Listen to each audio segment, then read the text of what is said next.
এখন মহিলা bus driver নামিছে কথা কোন টাকা সেদিন মহিলা ড্রাইভার বিবৃতি দিয়েছে যে বাস আমাদেরকে দিয়েছেন ভালো, তাহলে আমাকে গাড়ি দিয়ে এসি দিতে হবে। এতদিন তোমাদের স্বামীরা গাড়ি চালালো, এসি লাগলো না, গরমের মধ্যে তারা ঘামে মাথার উপর ছুট্ট না ফ্যান দিল। একটা পুরুষ এসি চালা না, তুমি একদিন গাড়ি চালিয়ে করছো এসি দাও, এই কত কোন টাকা মানে কি? এটা হচ্ছে কি, মিয়া যখন ড্রাইভার হচ্ছে এটা সমান অধিকার কথা, ঠিক কিনা? সমান অধিকার যদি হয়, এখন স্ত্রী যদি বলে যে আমি দুটা সন্তান আমার পেটে ধারণ করছি, আমার আর শক্তি হচ্ছে না, তুমি আরো দুটা যদি সন্তান ধারণ করো, পারবেন? পারবেন মানে ভাড়া যাবি? আমি তো বুকের দুধ দিয়ে সন্তান দুটা মানুষ করলাম, তুমিও দুধ দাও, পারবেন? কেন সমান সমান? বেটা যদি 1 বিঘা পায়, মেয়ে পাবে 10 কাঠা, বেটেও 1 বিঘা, বেটাও 1 বিঘা, তাহলে সমাজে ফেতনা হতো। ওই বোন যদি তালাক প্রাপ্ত হয়, ওই বোন যদি বিধবা হয়, তাকে ভরণ পোষণের জন্য যা দরকার, এই জন্য বাবার বাড়ির জায়গার জন্য আল্লাহ 10 কাঠার ব্যবস্থা করে দিয়েছেন, আর 10 কাঠা ভাইকে বেশি দিয়েছেন। ও যদি বিপদ হয় ফিরে আসে, তোমাকেই দেখতে হবে। এটা হলো রসুলের আদর্শ। এক জায়গায় শুধু লাফালাফি জিহাদ এটা করলে হবে না। আপনি যদি ইসলাম না বোঝেন, আপনার জন্য এত আমাকে গাঁয়ের ঠিকাদানি চাল মাথার যে আপনাকে কেউ বুঝানি লাগবে। কার রাজত্ব? আচ্ছা, এই বাংলাদেশে যতগুলো হাজি সাহেব আছে আর হাজারনি আছে, যত উমরার হাজিয়াত আমি হিসাব করে দেখেছি, 54 বছরে কমপক্ষে 29,14,996 জন হাজিয়ার হাজারনি আছে সারা বাংলাদেশে। খালি বড় হজের হাজিয়ার হাজারনি, আর উমরার আছে 7 কোটি। উমরার বাপ বেটা পেটের ছোলক লিয়ে যাচ্ছে মানুষ, কত টাকা? তাহলে এই হাজিয়ার হাজারনি যদি বাংলাদেশে খালি ইসলাম বিজয় চায়, আরো 60 বছর আগে দেশে ইসলাম বিজয় হয়ে যাচ্ছে। এখন ইসলাম বিজয় না চায় আমরা নামাজ রোজা হজ যাকাত জিকির আজকার সব করতেছি, সব ভালো, কিন্তু আল্লাহ তাআলা বলছেন যে বান্দা, সর্বশেষ আয়াত আমার রসুলের উপর নাযিল করেছিলাম, সেই কথা কি তোমাদেরকে কোরআন শরীফে লিপিবদ্ধ করা নাই? সেই কথাটি হলো আল ইয়াউমা আকমালতু লাকুম দীনাকুম ওয়া আতমামতু আলাইকুম নি'মাতি ওয়া রাদিতু লাকুমুল ইসলাম দীনা। এরপরে একটু আয়াত আর রসুলের উপর নাজিল করা হয় নাই। আল্লাহ তাআলা রসুলকে বলে দিলেন, হে রসুল, আজ থেকে দিনকে মানে জীবন ব্যবস্থাকে, ইসলামকে আমি আপনার জন্য পরিপূর্ণ করে দিলাম, আপনার জন্য পরিপূর্ণ করে দিলাম। আপনার ব্যক্তিগত জীবন, পারিবারিক জীবন, সামাজিক জীবন, রাষ্ট্র জীবন, বিচারিক জীবন, অর্থনৈতিক জীবন, লেনদেন, বিবাহ শাদী, রমজান, যাকাত, ফিতরা, জীবনের সকল দিক ও বিভাগে যতগুলি শাখা উপশাখা আছে, এইগুলি প্রতিপালনের জন্য, মানার জন্য কারো কাছে, কোনো দেশের কাছে ধার ভিক্ষা করার প্রয়োজন নাই। আমাদের দেশের মসজিদগুলিতে খুতবা হয়, কোরআন আছে, কিন্তু দেশে কোরআন দিয়ে নামাজ হয়, কোরআন দিয়ে আযান হয়, কোরআন দিয়ে কুরবানি হয়, কোরআন দিয়ে হজ হয়, কোরআন দিয়ে জানাজা হয়, কোরআন দিয়ে কাফন কাটা হয়, কোরআন দিয়ে বিবাহ শাদী হয়, কোরআন দিয়ে ফতু হয়, কোরআন দিয়ে রমজানে ইতিকাফ হয়, তারাবি হয়, সিহরি হয়, ইফতারি হয়, কোরআন দিয়ে মাদ্রাসা চলে, কোরআন দিয়ে মসজিদ চলে। কিন্তু দেশটা যদি কোরআন দিয়ে চলে, ক্ষতি হবে হে ভাই কোন? কোরআন দিয়ে দেশ চলা মানে কি? ইসলাম দিয়ে সমাজ চলতে হবে। কার কথা? ইসলাম দিয়ে যদি সমাজ চালাতে না পারি, আমাদের ক্ষতি কি হচ্ছে শুনে রাখেন। এই ক্ষতির কথা আমি যেদিন আজ থেকে 20 বছর আগে কোরআনের তাফসির ফি জিলালিল কোরআন, সাইয়েদ শহীদ কুতুবের লেখা ফি জিলালিল কোরআন, যখন এই আয়াতের তাফসীর পড়েছি, ওই দিন থেকে আমার বিশ্বাস হয়েছে, ও দুনিয়ার মানুষেরা, নামাজ রোজা হজ যাকাত যত সেক্টর আছে ধর্মীয়, সব আমরা কোরআন দিয়ে মানলাম, কিন্তু ইসলাম নামক জীবন ব্যবস্থা যদি সমাজে যদি কায়েম না থাকে, আমার আল্লাহ বলেছেন, ওয়া মাইয়াবতাগি গায়রাল ইসলামি দীনান ফালাই ইউকবালা মিনহু ওয়া হুয়া ফিল আখিরাতি মিনাল খাসিরিন। ইসলাম ছাড়া অন্য কোন জীবন ব্যবস্থা যদি আমরা মানি, কোন ইবাদত আল্লাহ তাআলার দরবারে কবুল করা হবে, তাহলে আমাকে সব বাদ দিয়ে ইসলাম বিজয় করতে হবে। কথা ঠিক কিনা? এখন ইসলাম কি খালি মুন্সি করে, মৌলবি করে, নামাজি করে, হাজি করে? পুরা মানব জাতির জন্য ইসলাম নামক জীবন ব্যবস্থা, ইন্না দীনা ইনদাল্লাহিল ইসলাম, ইসলাম নামক জীবন ব্যবস্থা কার কাছে প্রিয়? সেটা আমাদের কাছে কি প্রিয় আছে? 54 বছর ধরে কি প্রিয় খবর বলছেন? যে দেশে আজকে আপনারা এই উপজেলা চত্বরে এত বড় একটা কাজ করেছেন, আলহামদুলিল্লাহ। আগামী কয় বছর আগে এইরকম প্রোগ্রাম কি করা গেল? হনে ধন্যবাদ দেওয়া যাচ্ছে আপনাদের এই এলাকার যত প্রভাবশালী লোক আছেন। আজকে এই দুপচাচিয়ার বুকে একটা সিরাত মাহফিল করতে গিয়া যত পরিশ্রম করেছেন, যত চেষ্টা করেছেন, আল্লাহর কাছে আমরা দোয়া করেছি। যখন বৃষ্টি পড়ার ফোন করলো বুলবুল, আমি বললাম আল্লাহ, রসুল কোরআন শোনাতে চাইছেন, কাফেররা শুনতে দেয়নি, আর আজকে দুপচাচিয়ার মাঠে আমরা কোরআন শোনাবো, কিন্তু আবহাওয়া একটু নরমাল দেখছি। আল্লাহ দয়া করে এই প্রোগ্রাম শেষ হওয়া পর্যন্ত একটু আমাদেরকে সুযোগ দেন আল্লাহ। তারপরে ফোন করলাম যে না চাচা, ইনি বললেন যে না চাচা বন্ধ হয়ে গেছে। এই সুযোগ দিয়েছেন কে? আজকে দুপচাচিয়ার সকল মানুষকে আমি আন্তরিক মোবারকবাদ জানাচ্ছি। সর্বশেষে আপনাদেরকে দুটি কথা বলে আমার কথা শেষ করব। আপনাকে রাগ করলেন? আপনাদের জানা কথা, মসজিদে আগামী শুক্রবারে খুতবা পড়বেন, যিনি খতিব আছেন উনি খুতবা পড়বেন। দেখবেন সূরা নহলের 90 নম্বর আয়াত প্রতি মসজিদে প্রতি শুক্রবারে পড়া হয়। সানি খুতবাতে ইন্নাল্লাহা ইয়ামুরু বিল আদলি ওয়াল ইহসান ওয়া ইতা'i যিল কুরবা ওয়া ইয়ানহা আনিল ফাহশাই ওয়াল মুনকারি ওয়াল বাগি ইয়াইযুকুম লাআল্লাকুম তাযাক্কারুন। জোরে বলুন আল্লাহু আকবার। আল্লাহ নিজে বলেছেন, আমি আদেশ দিচ্ছি তোমরা পৃথিবীতে ন্যায় বিচার করো। সুবহানাল্লাহ। ন্যায় বিচারের 1 নম্বর ন্যায় বিচার হলো সমাজে নামাজ কায়েম করতে হবে। কার কথা? সবচেয়ে বড় ন্যায় বিচার হলো সমাজে নামাজ কায়েম করা। নামাজ যদি কায়েম করতে চান, তাহলে আপনার আমার বক্তৃতা দিয়ে নামাজ কায়েম হবে না। রাষ্ট্র শক্তি নামাজ কায়েম করার শক্তি রাখে। কথা ঠিক কিনা? এরপরে নামাজ কায়েম করো, এরপরে আপনাকে এই ন্যায় বিচারের কথা প্রথমেই আছে। আদল শব্দের অর্থ জাস্টিস, ন্যায় বিচার দুনিয়ায় করতে হবে। আপনাকে ইনসাফ ভিত্তিক সমাজ কায়েম করতে হবে। আপনাকে আত্মীয় স্বজনের সাথে পুরো সদ্ব্যবহার করার আদেশ কে দিয়েছেন? তাহলে এই কথাগুলো প্রতিদিন আরবিতে তেলাওয়াত হয়। সমাজের কি উন্নতি হচ্ছে? যখন হচ্ছে। এরপরে ফাইসা, হারাম, অশ্লীলতা আর হচ্ছে আপনার নাফরমানি, এই 4টা কাজের থেকে আমাদেরকে বিরত থাকতে হবে। কার হুকুম? এই কাজগুলি দুনিয়াতে করতে হবে, আখেরাতে করার সুযোগ।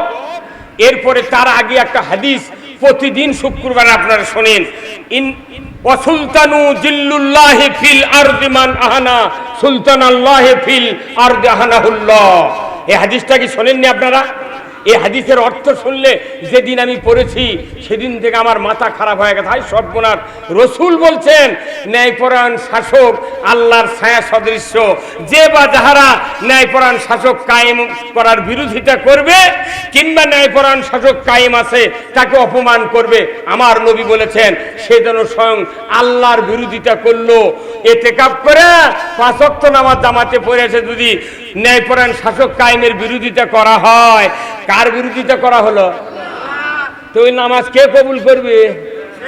মানে মেয়ে বিয়ে দিয়েছেন, জামাই দৈনিক আপনার কন্যাক পেটে, আপনার মেয়ে পেটে হুন্ডা দিবের চাই দিল না কে তোর বাপ? কতক্ষণ? তখন আপনার স্ত্রী বলিচ্ছে না ইরি কাটে দেওয়ার কথা, তুমি আমাকে আইনেই পেটা শুরু করছো কেন? যদি এই পেটার খবর বাপের কানত যায়, ওই বাপকে আর জামায়ক দিবি হুন্ডা?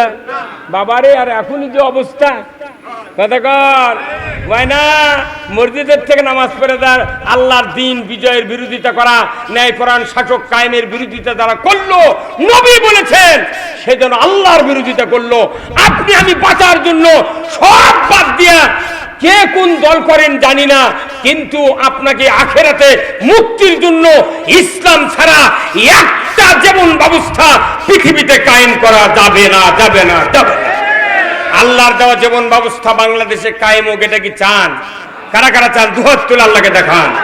নারায়ে তাকবীর। এই কয় হাত তুলেছেন আপনারা? হ্যাঁ, তে হাত একটা তুললে কি হতো? কেন তুলেননি এক হাত? এই ডান হাতের সাথে বাঁ হাতের সম্পর্ক আছে। আল্লাহ কোরআনে বলছেন জাহারাল ফাসাদু ফিল বাররি ওয়াল বাহার বিমা কাসাবাত আইদিন নাস, জলে স্থলে যা কিছু ঘটে বান্দা তোমাদের দুই হাতে করা কাজের ফল। এই দুটো হাত এত দামি জিনিস, কয়েক হাজার কাজ হয় এই দুই হাত দিয়ে। কি কথা কোন টাকা?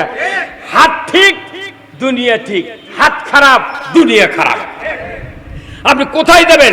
স্টিয়ারিং ধরবেন, অবশ্যই এই যে এখন মহিলা বাস ড্রাইভার নামিছে, কথা কোন টাকা? সেদিন মহিলা ড্রাইভার বিবৃতি দিয়েছে যে বাস আমাদেরকে দিয়েছেন ভালো, তাহলে আমাকে গাড়ি দিয়ে এসি দিতে হবে। এতদিন তোমাদের স্বামীরা গাড়ি চালালো, এসি লাগলো না, গরমের মধ্যে তারা ঘামে দা মাথার উপর ছুট্ট না ফ্যান দিল। একটা পুরুষ এসি চালো না, তুমি একদিন গাড়ি চালিয়ে করছো এসি দাও, এই কতক্ষণ টাকা? মানে কি এটা হচ্ছে কি, মিয়া যখন ড্রাইভার হচ্ছে এটা সমান অধিকার, কথা ঠিক কিনা?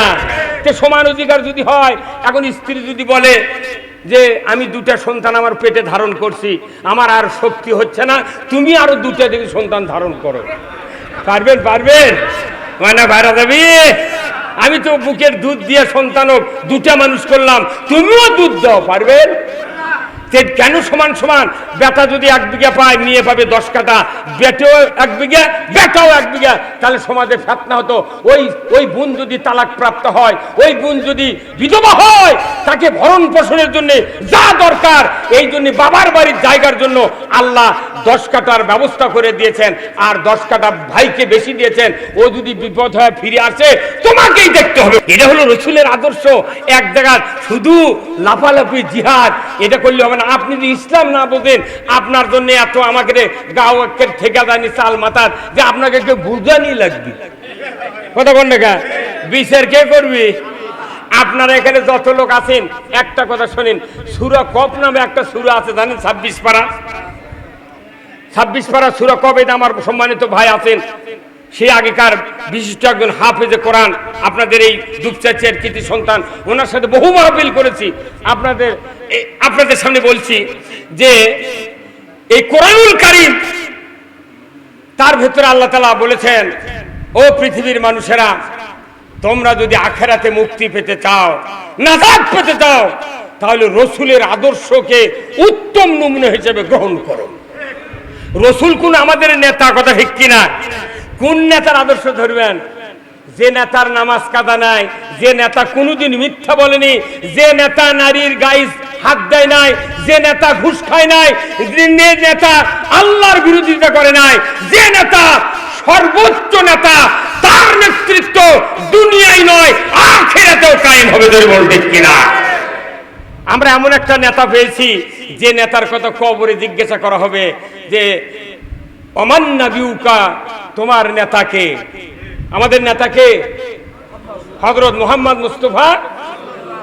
সেই নেতার আদর্শ দুনিয়াতেও বেঁচে আছে, আখিরাতেও থাকবে।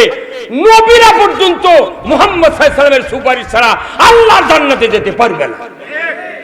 যেখানে নবীগণ অসহায় হবে হাসরের ময়দানে, সেই সময় আমাদের নবীর সুপারিশে আপনি আমি জান্নাতে যেতে চাই।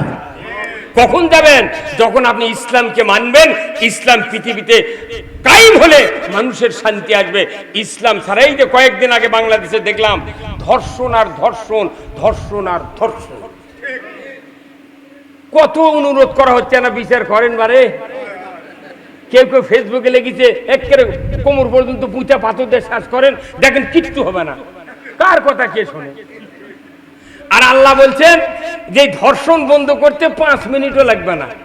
আল্লাহ কোরআনে বলছেন যদি বিবাহিত পুরুষ হয়, বিবাহিত নারী হয়, তাহলে পুরুষের কোমর, মহিলার সিনা পর্যন্ত।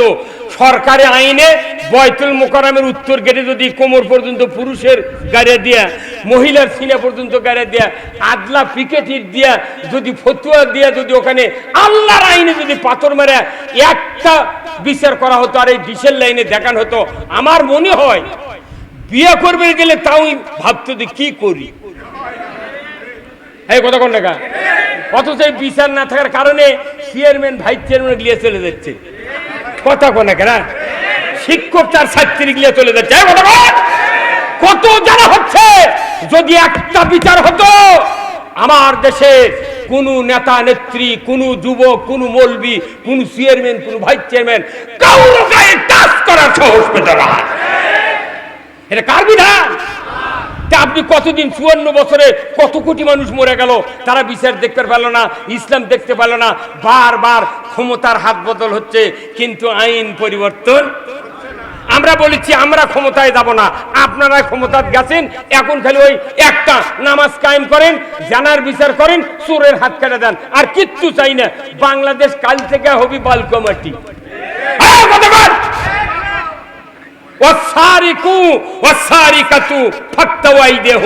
চোর আর চুন্নি যদি ধরা পড়ে 5টা গ্যারান্টির পর অতি সহজে হাত কাটা হবে না। অনেকেই কয় জামাত ক্ষমতায় গেলে হাত কাটবে, কি দরকার ভাই যে তোমাকে লুলা করা লাগবে? জামাত ক্ষমতায় নয়, ইসলাম যদি ক্ষমতায় দেয় 5টা গ্যারান্টি জনগণের দরজায় পৌঁছে দেওয়া হবে। 1 নম্বর হলো কি? 1 নম্বর হলো খাদ্য, বস্ত্র, চিকিৎসা, শিক্ষা, বাসস্থান। কয়টা হলো? এই 5টা গ্যারান্টি জনগণকে দেওয়ার পর কেউ যদি নৈতিক চরিত্রের কারণে চুরি করে, আমার আল্লাহ বলেছেন ওয়াসারিকু ওয়াসারিকাতু ফাক্তাউ আইদিহুমা, চোর আর চুন্নি ধরা বলে তুমি তার হাত কাটে দাও। এই হাত কাটার বিধান রসুলের জীবদ্দশায় যখন রসুল মক্কা বিজয় করলেন, মক্কার একটা সম্ভ্রান্ত পরিবারের একটা মেয়ে মানুষ চুরির দায়ে ধরা হলো।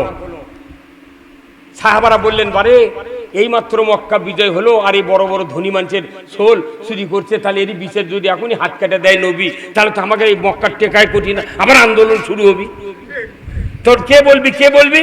তখন জায়েদ বিন ওসামা তাক বলে যে তোমার নবীর সাথে খুব মিল আছে, তুমি এনে কও না কে? দেখো যে হুজুর এটা করা যায় না, নর্মাল করা যায় না, হাত না কেটে আঙ্গুলে মাথা কেটে দিলে কি হবে?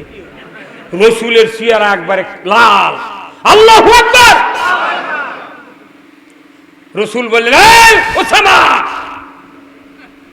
আমার কন্যা ফাতেমা সাইয়্যিদাতুন নিসা, জান্নাতের সর্দারিনী ফাতেমা, সেও যদি চুরির দায় আমার কাছে ধরা পড়ে আমি তাও হাত কেটে দেব, কাউর মানা শুনবো না।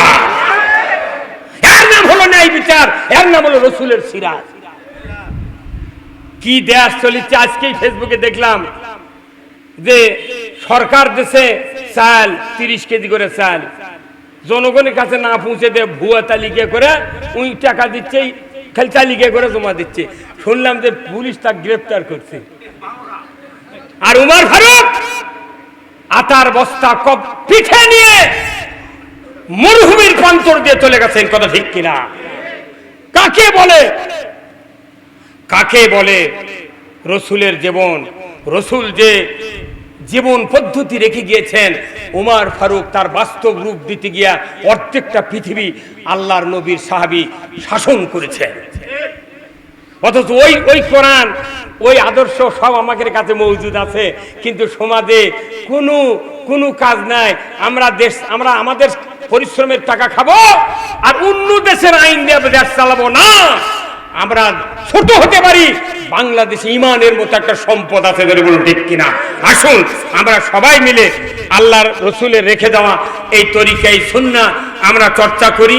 এই পুরাটা মাস আপনারা বিভিন্ন ওয়ার্ডে, গ্রামে মাজলিসুল মুফাসসিরিনের উদ্যোগে সিরাত মাহফিল করবেন। আমাদের অনেক বক্তা আছে, আপনাদেরকে হেল্প করবে। আসুন আল্লাহ তাআলা আমাদের এই রসুলের জীবন, রসুলের সিরাত, এই পুরাটা মাস রবিউল মাসে আমরা যাতে সকলের দরজায় দরজায় রসুলের জীবনী শোনায় দিতে পারি। আল্লাহ তাআলা আমাদের তৌফিক দান করেন। আল্লাহুম্মা আমিন। আমি আপনাদেরকে যে কথাগুলি বললাম, বলার ভেতরে যদি ভুল ত্রুটি হয়ে থাকে মেহেরবানি করে ক্ষমা করবেন। আপনাদেরকে ধন্যবাদ জানিয়ে, কর্তৃপক্ষকে মোবারকবাদ জানিয়ে আমি আমার কথা শেষ করছি। ওয়া আখিরু দাওয়ানা আলহামদুলিল্লাহ। আসসালামু আলাইকুম ওয়া রাহমাতুল্লাহ।